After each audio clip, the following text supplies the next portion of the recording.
Bună ziua și bine ați venit la un nou video. Eu sunt Răzvan Rubic, iar astăzi o să vă prezint aplicațiile mele pentru cubul Rubic, partea a doua.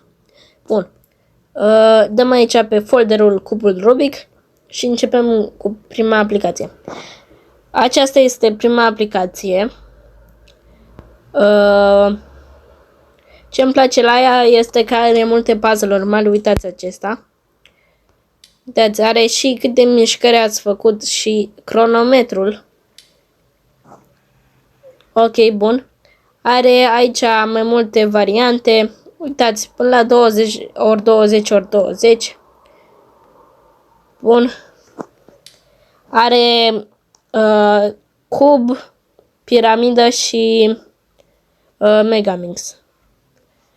Bun. Uitați. Puteți să dați amestece.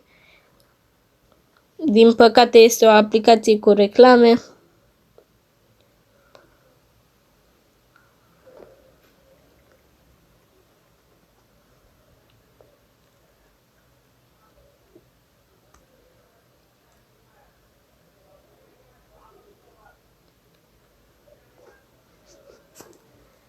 Este enervant uneori când aplicațiile sunt lungi.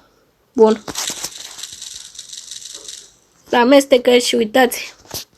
De la prima mișcare scrie aici jos o mișcare, cu două și scrie și cronometru.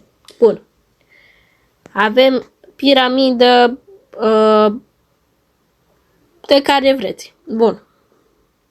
Trecem la următoarea aplicație. Bun, aceasta. Aplicația aceasta o foloseam la început, când încă nu știam atât de multe despre cuburi. Bun, aici aveți mai multe variante de cuburi. Uitați, mirror, uitați, multe puzzle-uri. Aveți și pași pentru a rezolva. Uitați aici sus. Bun. Păi cam atât. Aveți multe puzzle-uri. Puteți să dați amestece. Și după aceea, dacă nu mai știți să le rezolvați, uitați, aveți și cronometru. Puteți să dați reset cub și l-aveți resetat. Bun. Păi cam acestea sunt aplicațiile. Sper să vă placă. Deci este Cube Rubic și Magic Cube Variants. Stați un pic să vă spun numele întreg.